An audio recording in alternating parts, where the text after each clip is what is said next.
Hello student, मैं आपका अपना राजेंद्र कुमार ऑनलाइन क्लासेज के अंदर आपका स्वागत करता हूं। आज का हमारा टॉपिक है इलेक्ट्रॉनिक विन्यास। यानी इससे पहले हमने परमाणु के बारे में, परमाणु में पाए जाने वाले जैसे इलेक्ट्रॉन, प्रोटॉन और न्यूट्रॉन की खोज के बारे में बात कर ली थी। इसके बाद हमने क्वांटम संख्या क्या होती है, ठीक है, वो किस तरह से निकाली जाती है, उनके बारे में हम डिटेल से पढ़ लिए थे। उसके बाद हमने ऑर्बिटल यानी कक्षक के अंदर इलेक्ट्रॉन किस तरह से, किस नियमों से प्रवेश करते हैं, उनके बारे में हमने स्टडी कर ली है। तो आज हम बात करेंगे कि जो एलिमेंट होते हैं, ठीक है, तो उनके अंदर इलेक्ट्रॉनिक विन्यास हमें किस तरह से बढ़ते हैं, उनके बारे में बात करते हैं। तो मैंने पहले ही आपको बताया था कि भी आपको इलेक्ट्रॉनिक विन्यास पढ़ने से पहले 1 से लेकर 30 तक एलिमेंट के नाम पता होना चाहिए और उनके परमाणु क्रमांक पता होना जरूरी है। और क्योंकि परमाणु क्रमांक जितने संख्या के अंदर होगा, जितने परमाणु क्रमांक होगा तत्व का, उतना ही उसके अंदर क्या होंगे, इलेक्ट्रॉन रहेंगे। ठीक है। इससे पहले कल अपने पढ़ नहीं पाए, इसका कारण ये रहा था कि अपने संस्था का रिजल्ट आया था क्लास 10th का, जो अपने 100% रिजल्ट रहा था, यानी 100%, यानी सभी बच्चे अपने संस्था के अंदर पास हुए, ठीक है, और अच्छे परसेंट से पास हुए थे। तो संस्था का पहला ही सत्र था और उसी के अंदर अच्छा रिजल्ट रहा, ठीक है। तो आप ऑनलाइन जुड़े रहें ताकि और भी टीचरों से आपको स्टडी करवाएंगे, जैसे समय मैथ की क्लासें भी होगी, फिजिक्स की क्लासें भी होगी, तो आप जुड़े रहें ताकि आपको ऑनलाइन पढ़ाई हो सके घर पर बैठे। तो हम बात करते हैं इलेक्ट्रॉनिक विन्यास की। तो हमने अफबाउ नियम के अंदर पढ़ा था ऊर्जा का क्रम, भी कौन से उपकोष या कौन से कक्षक की ऊर्जा कम होगी और कौन से की अधिक होगी, इसके बारे में पढ़ा था ना। और हमने पढ़ा था कि जिनका n+L का मान कम होगा उनकी ऊर्जा क्या होगी, कम होगी, और इलेक्ट्रॉन उसके अंदर पहले प्रवेश करेगा। यही बात पढ़ी थी, ठीक है। तो इसके आधार पर हमने ऊर्जा का क्रम लिया था कि पहले किसके उपकोष के अंदर आएगा, 1s के अंदर, उसके बाद 2s के अंदर, उसके बाद 2p, उसके बाद 3s, 3p, 4s, 3d और 4p, 5s और उसके बाद 4d, ठीक है।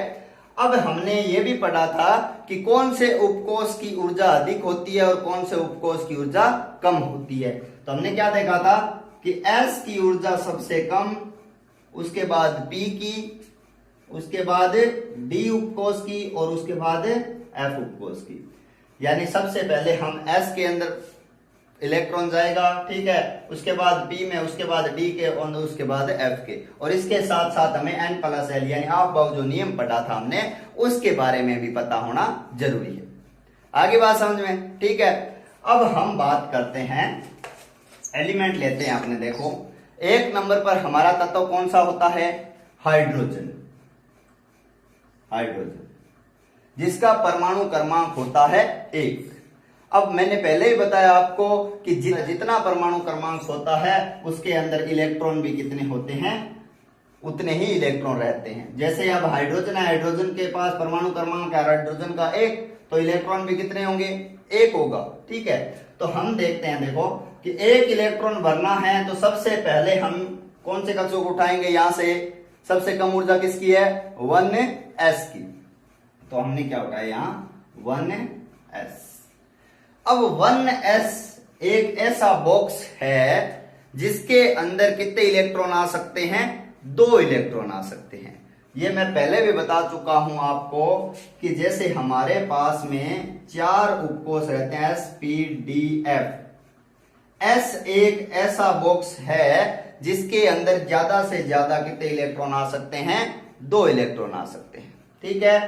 p एक ऐसा बॉक्स है जिसके अंदर ज्यादा से ज्यादा 6 इलेक्ट्रॉन आ सकते हैं, D के अंदर 10 इलेक्ट्रॉन आ सकते हैं और F के अंदर 14 इलेक्ट्रॉन आ सकते हैं। तो हमारे पास कौन सा बॉक्स है, क्या लगा हुआ इसके साथ में, S लगा हुआ है, ठीक है। 1 है वो तो चलो ठीक है कि ये किसके बारे में बता रहा है, पहले उपकोष के बारे में बता रहा है, ठीक है। तो हम बात करें S के बारे में, तो S के अंदर ज्यादा से ज्यादा 2 इलेक्ट्रॉन आ सकते हैं। ठीक है। तो हमारे पास तो इलेक्ट्रॉन कितने हैं, एक ही है। तो सीधी सी बात है कि जिस डिब्बे के अंदर 2 किलो कोई पदार्थ आ सकता है, या जैसे मतलब ऐसा डिब्बा जिसके अंदर मान लो कि 2 किलो चीनी आ सकती है, ठीक है, तो उसके अंदर 1 किलो चीनी तो आराम से आ जाएगी, कोई दिक्कत ही नहीं है, कोई भी दिक्कत नहीं है, ठीक है। लेकिन इसके अंदर 3 किलो डालने की कोशिश करेंगे तब दिक्कत आएगी ना, ठीक है। तो हमारे पास तो क्या है, 1 किलो ही चीनी है, यानी 1 इलेक्ट्रॉन है। तो हम क्या करेंगे, इसके अंदर 1 इलेक्ट्रॉन प्रवेश करवा देंगे, ठीक है। तो इस तरह से हाइड्रोजन का इलेक्ट्रॉनिक विन्यास क्या हो जाएगा, 1s1। आगे बात समझ में, ठीक है। उसके बाद हम बात करें हाइड्रोजन के बाद कौन सा होता है, हीलियम, यानी 2 नंबर पर होता है। इसका परमाणु क्रमांक कितना होता है, 2। तो अब 2 परमाणु क्रमांक है तो इलेक्ट्रॉन कितने होंगे इसके अंदर, 2। तो सबसे पहले हम कौन से को 1s, ठीक है। अब 1s को उठा लिया तो मैंने पहले ही बताया था s के अंदर ज्यादा से ज्यादा कितने इलेक्ट्रॉन आ सकते हैं, 2, ठीक है। और हमारे पास इलेक्ट्रॉन भी कितने हैं, 2 इलेक्ट्रॉन है, ठीक है। तो इसके अंदर हम प्रवेश करवा देंगे, ठीक है। तो हीलियम का इलेक्ट्रॉनिक विन्यास क्या हो जाएगा, 1s2। हीलियम के बाद लिथियम, परमाणु क्रमांक होता है 3, तो इसके अंदर इलेक्ट्रॉन भी कितने रहेंगे, 3 ही रहेंगे, ठीक है। तो देखो हम इसका इलेक्ट्रॉनिक विन्यास लिखते हैं।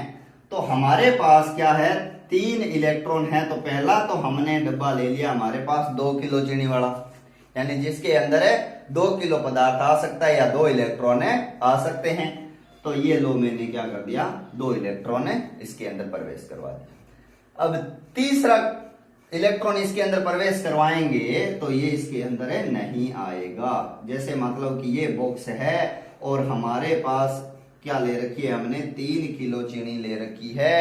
तो एक तो हमारे पास बॉक्स दे रखा है हमको 2 किलो का, तो 2 किलो तो इसके अंदर डाल दी, ठीक है। अब हमारे पास कितनी बच गई, 1 किलो, ठीक है। तो 1 किलो इसको प्रवेश करवाने के लिए हमें और डिब्बा या और बॉक्स लेना पड़ेगा, ठीक है। तो हम क्या करते हैं, इससे ज्यादा ऊर्जा किसकी होती है, 1s के बाद कौन है, 2s, इसको ले लो 2s। अब इसके साथ भी s लग गया, तो अब s लग गया तो मतलब है कि s के अंदर ज्यादा से ज्यादा इलेक्ट्रॉन कितने आ सकते हैं, 2, और हमें तो भरना है सिर्फ 1, ठीक है। तो यहां पर मैं क्या कर देता हूं, 1 इलेक्ट्रॉन प्रवेश करवा दिया, ठीक है। तो इसका इलेक्ट्रॉनिक विन्यास क्या हो गया, लिथियम का 1s2 2s1, 3 इलेक्ट्रॉन प्रवेश हो गए ना, ठीक है।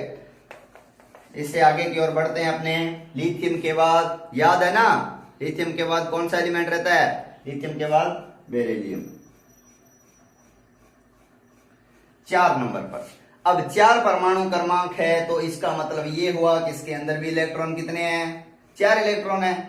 तो देखते हैं, देखो पहला कौन सा उठाएंगे, सबसे पहले ये ध्यान रखना आप कि इसकी ऊर्जा कम है, तो यहां से ही शुरू करेंगे अपने इलेक्ट्रॉनिक विन्यास भरना, ठीक है। तो यहां से मैंने उठा लिया 1s, ठीक है। इसके अंदर ज्यादा से ज्यादा इलेक्ट्रॉन आएंगे 2, तो 2 किलो वाला तो अपने भर गया है डिब्बा। अब अगला उठाएं 2s, इसके अंदर भी कितने आ सकती है, 2 इलेक्ट्रॉन भी आ सकते हैं, या हम कह सकते हैं ये भी 2 किलो चीनी वाला बॉक्स है, ठीक है। तो इसके अंदर भी हम क्या कर देंगे, 2 इलेक्ट्रॉन प्रवेश करवा देंगे। हमारे पास इलेक्ट्रॉन कितने थे, 4, ठीक है। तो 1s2, 1s के अंदर आ गए 2 इलेक्ट्रॉन, ठीक है, और 2 किसके अंदर आ गए, 2s के अंदर। अब बेरिलियम का इलेक्ट्रॉनिक विन्यास कितना हो गया, 1s2 2s2। आगे बढ़ते हैं, बेरिलियम के बाद बोरॉन, ठीक है। तो देखो बोरॉन के अंदर परमाणु क्रमांक रहता है 5, तो इलेक्ट्रॉन भी कितने रहेंगे, 5 इलेक्ट्रॉन रहेंगे, सीधी सी बात है। परमाणु क्रमांक जितना होगा उतने ही इलेक्ट्रॉन होंगे, ये बात दिमाग में बिठा लेना। देखो तो इसके अंदर हमारे पास 5 इलेक्ट्रॉन है, तो पहला बॉक्स लिया मैंने 1s, इसके अंदर 2 इलेक्ट्रॉन भर दिए। अब हमारे पास कितने बच गए, 3 इलेक्ट्रॉन। फिर मैंने दूसरा बॉक्स लिया 2s, इसके अंदर भी 2 इलेक्ट्रॉन भर दिए, कितने भरेंगे टोटल, 4। अब हमारे पास कितने बचे हैं, 1 इलेक्ट्रॉन। अब इनमें तो आएगा नहीं भी, क्योंकि 2 इलेक्ट्रॉनों के ही है बॉक्स ये, ठीक है। तो इसके बाद देखो 2s के बाद हमारा बॉक्स कौन सा है, 2 P, इसको ले आओ नीचे, ये रख दिया मैंने 2p। अब p लगा हुआ है तो p की तो क्षमता है इसके अंदर 6 इलेक्ट्रॉनों की, यानी p के अंदर ज्यादा से ज्यादा कितने इलेक्ट्रॉन आ सकते हैं, 6 इलेक्ट्रॉन आ सकते हैं। तो हमारे पास तो एक ही भरना है, आराम से आ जाएगा, कोई दिक्कत ही नहीं है। ठीक है, तो मैंने इलेक्ट्रॉन भर दिया इसके अंदर, एक इलेक्ट्रॉन भर दिया। ठीक है, तो इसका इलेक्ट्रॉनिक विन्यास क्या हो गया, देखो 1s2 2s2 2p1, 5 इलेक्ट्रॉन हो गए ना, एक ये रहा, 2 और 2 ये रहे, 1 2 3 और 2 5, और इलेक्ट्रॉन बोरॉन में कितने होते हैं, 5। तो इलेक्ट्रॉन विन्यास कंप्लीट इसका। आगे आते हैं अपने कार्बन की तरफ। कार्बन का इलेक्ट्रॉनिक विन्यास कितना होता है, देखते हैं। परमाणु क्रमांक 6, यानी 6 नंबर पर रहता है, इसकी नंबरिंग ध्यान रखना। ठीक है, परमाणु क्रमांक जरूरी है, ये चीज ध्यान रखना, और नाम ध्यान रखना। इलेक्ट्रॉन भी कितने होंगे इसके अंदर, 6 इलेक्ट्रॉन होंगे। ठीक है, तो बढ़ते हैं, देखो इलेक्ट्रॉनिक विन्यास इसका। पहला बॉक्स उठाया, 1s से ही शुरू करेंगे, ये चीज ध्यान रखना, आप भूलना मत। 1s2, 2 इलेक्ट्रॉन कम हो गए, अब बच्चे अपने पास 4, फिर मैंने 2 लिया, 2s2। ठीक है, अब कितने हो गए, 4 भरेंगे, बच्चे कितने हैं, 2। ठीक है, अब 2 इलेक्ट्रॉन भरने के लिए हमें अगला बॉक्स उठाना पड़ेगा, 2p। ठीक है, अब p के अंदर कितने इलेक्ट्रॉन भरूं, यहां पर मैं कितने इलेक्ट्रॉन भरूं, 2 इलेक्ट्रॉन। क्यों, क्योंकि यहां पर देखो 4 तो कंप्लीट हो गए, टोटल भरने अपने को 6। ठीक है, तो 6 में से 4 जाएंगे तो बचेंगे कितने, 2 ही बचेंगे। ठीक है, तो ये देखो 2 इलेक्ट्रॉन। तो मैंने कार्बन का इलेक्ट्रॉनिक विन्यास भर दिया है 1s2 2s2 और 2p2, यानी टोटल हमारे पास है इलेक्ट्रॉन कितने आ गए हैं, 6। इसके नेक्स्ट कौन सा एलिमेंट रहेगा, इसके नेक्स्ट रहेगा अपना नाइट्रोजन। नाइट्रोजन का परमाणु क्रमांक होता है 7, तो इसके अंदर इलेक्ट्रॉन भी कितने रहते हैं, 7 इलेक्ट्रॉन रहते हैं। तो 7 इलेक्ट्रॉन भरने के लिए हमें यहीं से शुरू करना पड़ेगा, देखो 1s से।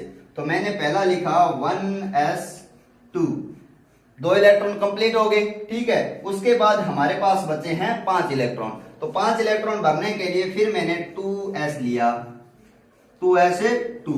तो हमारे पास टोटल कितने हो गए, 4 इलेक्ट्रॉन कंप्लीट हो चुके हैं। उसके बाद मैंने क्या लेना पड़ेगा अपने को, 2p। ठीक है, अब 2p लेना पड़ेगा, तो 2p के अंदर कितने इलेक्ट्रॉन भरेंगे अपने, भर तो 6 सकते हैं, लेकिन हमारे पास कितने हैं, सिर्फ 3 ही है, क्योंकि 4 हम भर चुके हैं पहले, अब बचे हैं कितने, 3। ठीक है, तो 2p3। ठीक है, तो इसका इलेक्ट्रॉनिक विन्यास क्या हो गया, 1s2 2s2 2p3।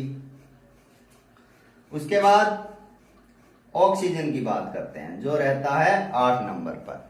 ठीक है, अब 8 नंबर पर रहता है, तो इसके अंदर इलेक्ट्रॉन भी कितने होंगे, 8 इलेक्ट्रॉन होंगे। तो बताते हैं, देखो 1s2 2s2 2p, 4 इलेक्ट्रॉन यहां भरेंगे, तो 2p के अंदर कितने आएंगे, 4। तो 1s2 2s2 2p4, तो इसका रहेगा इलेक्ट्रॉन विन्यास। ध्यान रखो, इलेक्ट्रॉन विन्यास बहुत इंपॉर्टेंट है। क्लास 11th है, तो उसके अंदर आपको सीखना ही होगा, और वहां पर बहुत बार एग्जाम के अंदर पूछा जाता है। और जो बच्चे जेट ICAR, ठीक है, नीट की तैयारी कर रहे हैं, उनके लिए बहुत ही इंपॉर्टेंट टॉपिक है कि इससे 1-2 क्वेश्चन आपको इस टॉपिक से मिलेंगे कि इसका इलेक्ट्रॉनिक विन्यास बताएं। तो ध्यान लगा के इस वीडियो को पढ़ते रहें, क्लास के अंदर ध्यान रहे आपका। उसके बाद क्या रहता है 9 नंबर पर, फ्लोरीन। तो फ्लोरीन है, इसका परमाणु क्रमांक है हमारा 9। ठीक है, तो 9 परमाणु क्रमांक है, तो इलेक्ट्रॉन भी 9 होंगे। देखो 1s2 2s2 2p के अंदर कितने जाएंगे, 2p के अंदर कितने जाएंगे, 4 इलेक्ट्रॉन यहां रहेंगे, बच्चे कितने अपने को, 9 में से 4 गए, बच्चे कितने, 5। तो यहां पर देखो 5। ठीक है, हो गए ना, 5 और 4 9 इलेक्ट्रॉन कंप्लीट हो गए। ठीक है, तो ये रह गया आपके फ्लोरीन का इलेक्ट्रॉनिक विन्यास। उसके बाद नियोन की बात करते हैं अपने। नियोन रहता है 10 नंबर पर। ठीक है, तो इसका इलेक्ट्रॉन भी कितने होंगे, इसके अंदर 10 इलेक्ट्रॉन होंगे। तो इलेक्ट्रॉनिक विन्यास करते हैं, देखो 1s2 2s2 2p के अंदर कितना आएगा, 4 यहां पर हो गए, बचे कितने अपने पास, 6।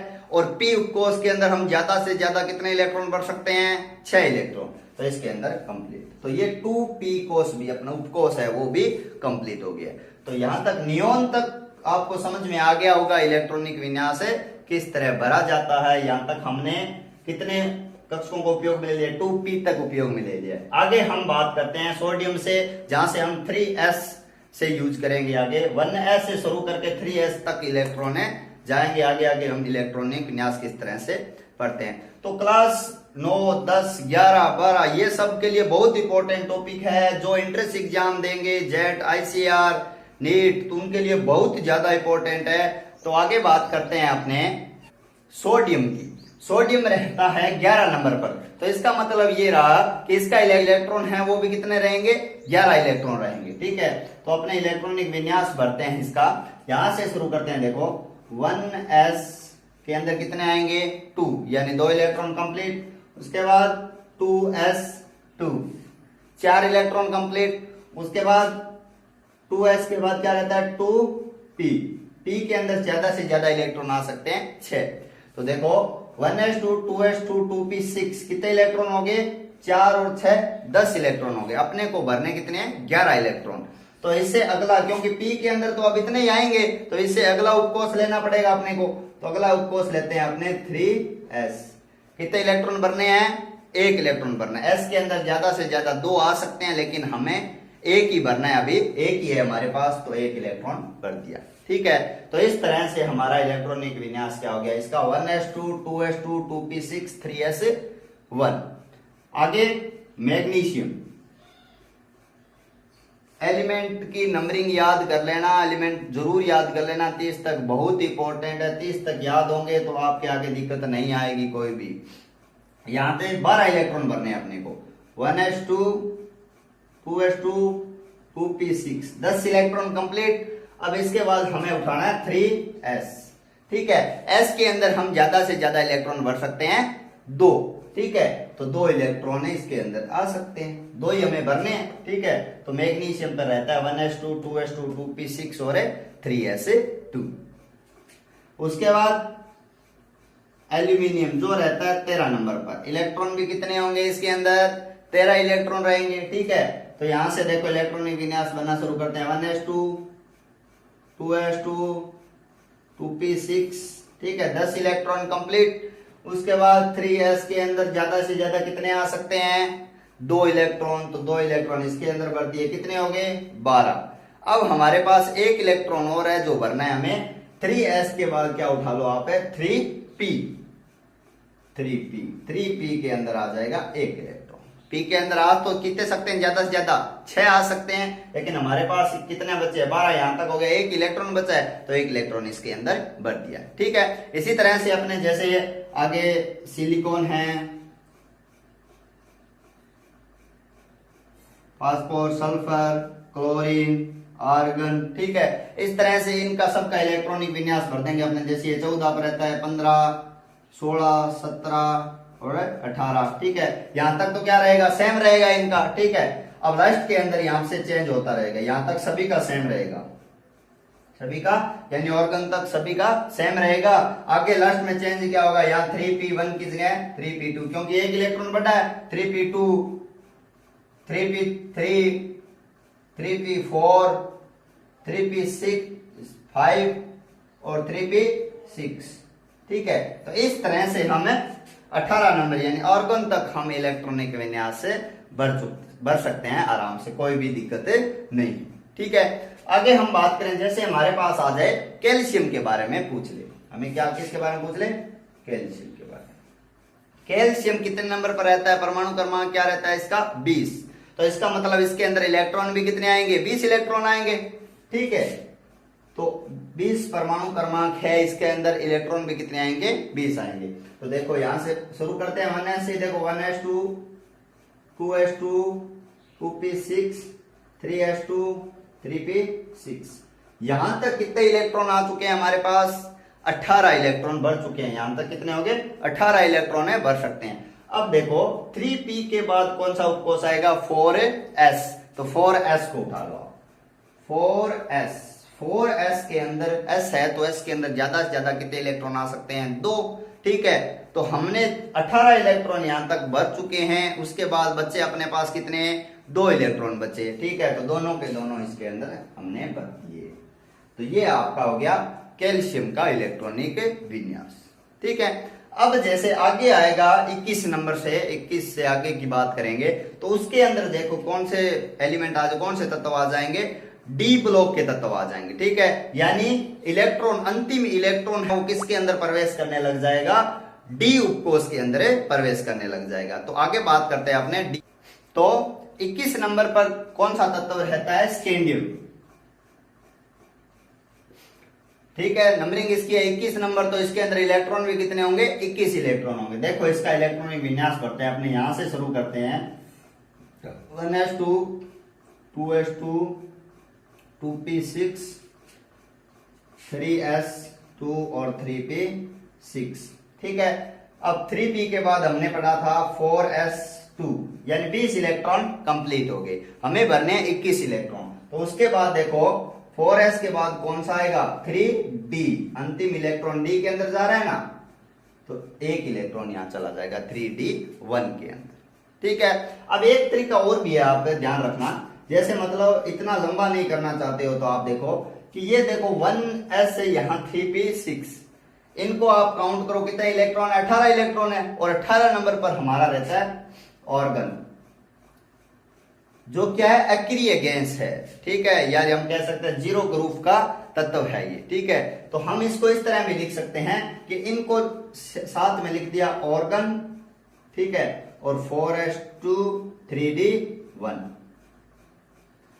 इस तरह से भी हम इसका इलेक्ट्रॉनिक विन्यास से लिख सकते हैं। ठीक है, अब देखो ये क्या है? मैंने कहा अक्रिय गैस नाम लिया, वो क्या चीज होती है? जैसे हम आगे पढ़ेंगे, जैसे पीरियोडिक टेबल पढ़ेंगे और सारणी, उसके अंदर ये सब चीजें आएंगी, तो वहां कंफ्यूजन आपका नहीं रहे। तो आप इसको ध्यान रखो, रख लेना, इसको भी ध्यान रखो तो रख लेना, कोई दिक्कत नहीं। उसके बाद स्कैंडियम के बाद टाइटेनियम 22 नंबर पर रहता है, ये सेम ही रहेगा 4s2 तक, यानी 4s2 तक ये सेम ही रहेगा। ये 3p6 है यहां तक, यानी 1s2 3p6 तक सेम रहेगा। उसके बाद चेंज क्या होगा? 3d1, 21 नंबर पर था तो क्या था? 1, अब देखो 22 पर है तो एक इलेक्ट्रॉन बढ़ गया है, तो 3d2 हो जाएगा इसका। ठीक है, इसी तरह से वेनेडियम जो 23 नंबर पर रहता है, ठीक है, सेम इसी तरह से यहां तक तो 4s2 3d3।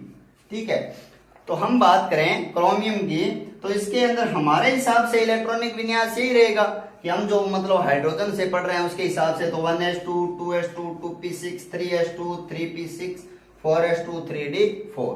ठीक है, हमारे हिसाब से ये रहेगा, लेकिन केमिस्ट्री इसको क्या कहती है कि ये गलत है। ठीक है, तो अब ये गलत क्यों है? इसके लिए इन्होंने क्या कहा कि बी, जैसे मतलब मैंने पहले बताया S P D और F के अंदर इलेक्ट्रॉन ज्यादा से ज्यादा, इसके अंदर 2, इसके अंदर 6, इसके अंदर 10 और इसके अंदर 14। ठीक है, तो इसके हिसाब से देखो ये क्या कहता है कि ये कहते हैं कि जब मान लो कि कक्षक या उपकोष है वो पूर्ण भरित है या अर्धभरित है, कक्षक क्या है? या तो पूर्ण भरित हो या क्या हो? अर्धभरित हो, वो सबसे ज्यादा स्थायी होंगे।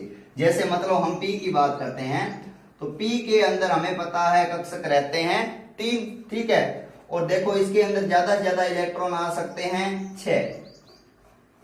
तो ये क्या है? जब मान लो कि कंप्लीट भरा हुआ हो ना इलेक्ट्रॉनों से, सभी कक्षक क्या है? कंप्लीट भरे हो, तो वो क्या होते हैं? पूर्ण भरित। क्या होते हैं? पूर्ण भरित। ठीक है, और अगर मान लो कि इसके अंदर क्या हो, तीनों के तीनों कक्षकों में एक एक इलेक्ट्रॉन हो, एक एक इलेक्ट्रॉन हो, तो वो क्या होगा? अर्धभरित। वो क्या होगा? अर्धभरित होगा।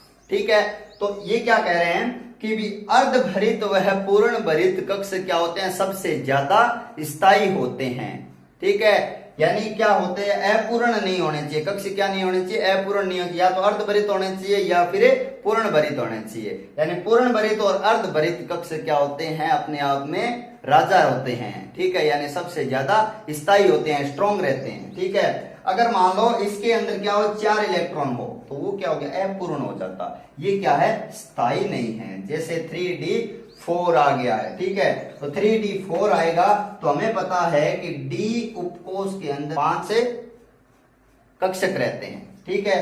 तो देखो इसके अंदर बढ़ते हैं 2 3 और 4, एक कक्षक क्या रह गया, खाली रह गया, यानी अपूर्ण रह गया। इसका मतलब ये है कि ये स्थायी नहीं है, ठीक है। तो इसको स्थायी बनाने के लिए इन्होंने क्या किया, जैसे यहां का देखो, मैंने एक S4s का कक्षक बनाया जिसके अंदर कितने इलेक्ट्रॉन हैं, 2 इलेक्ट्रॉन हैं।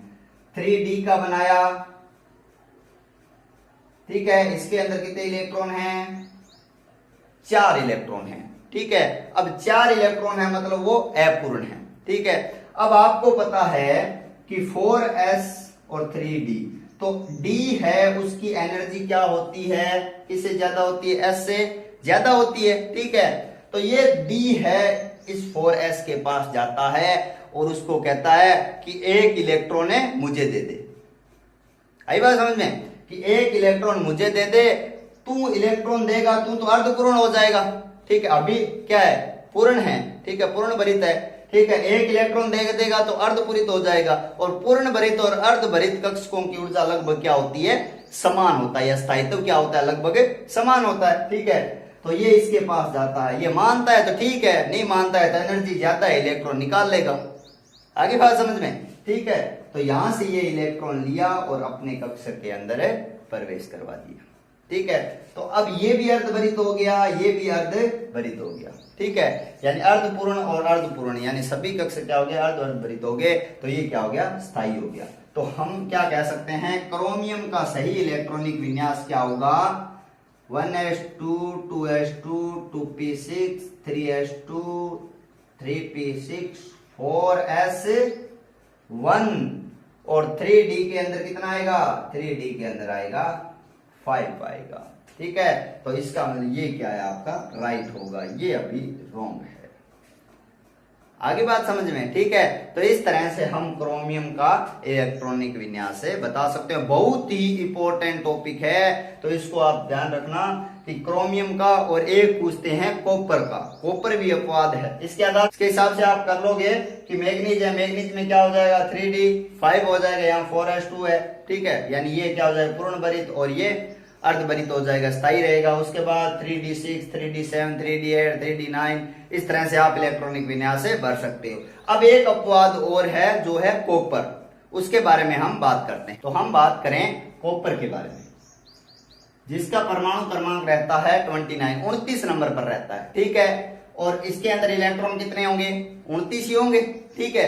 तो हमारे हिसाब से, यानी हम जैसे शुरू से पढ़ रहे हैं उसके हिसाब से इसका इलेक्ट्रॉनिक विन्यास क्या होगा, देखो हमारे हिसाब से तो रहेगा 1s2 2s2 2p6 3s2 3p6 4s2 और 3d9, यानी यहां तक 20 हो गए, और डी के अंदर हमने क्या प्रवेश करवा दिए, 9 इलेक्ट्रॉन प्रवेश करवा दिए। तो उसके आधार पर हमारे हो गए देखो 29 इलेक्ट्रॉन आ चुके हैं। लेकिन डी को देखो आप, डी है तो डी के अंदर हम इलेक्ट्रॉन 9 इलेक्ट्रॉन भरते हैं, देखो 1 2 3 4 5 6 7 8 और 9, ये देखो, और तो सारे के सारे कक्षक क्या है, पूरे भरे हुए हैं, एक इलेक्ट्रॉन है वो अपूर्ण, इसका मतलब कोष क्या है, अपूर्ण है, जो क्या है, अस्थायी है। तो इसको स्थायी बनाने के कॉपर का हकीकत में इलेक्ट्रॉनिक विन्यास क्या हो जाएगा, 1s2 2s2 2p6 3s2 3p6 4s2 4s1 और 3d10, ठीक है। तो ये आपका सही हो जाएगा इलेक्ट्रॉनिक विन्यास, और ये क्या है, गलत है, ठीक है। इसके आधार पर आगे जैसे कॉपर के बाद रहता है जिंक, जिंक का तो नॉर्मली हम जैसे करते हैं वैसे ही करना है। जिंक होता है 30 नंबर पर, इलेक्ट्रॉन भी कितने रहते हैं इसके अंदर, 30 रहेंगे। तो इसके आधार पर हम इलेक्ट्रॉनिक विन्यास भर सकते हैं। 1s2, 2s2, 2p6, 3s2, 3p6, 4s2, 3d10। इसके अंदर कोई अपवाद नहीं है, ये जैसे हमने शुरू किया हाइड्रोजन से उसी तरह से भरना है, कोई भी दिक्कत नहीं है। ठीक है, तो इस तरह से आप हाइड्रोजन से जिंक तक यानी 1 से 30 तक तत्वों के इलेक्ट्रॉनिक विन्यास भरना सीख चुके हो। उम्मीद है आपको ये समझ में आ गया होगा। ठीक है, फिर भी दिक्कत हो तो आप कमेंट बॉक्स के अंदर कमेंट कीजिए कि ये सर दिक्कत है, तो मैं ताकि अगले वीडियो के अंदर आपको बता दूं। तो आज तक के टोटल वीडियो है वो आपके कंप्लीट होना जरूरी है।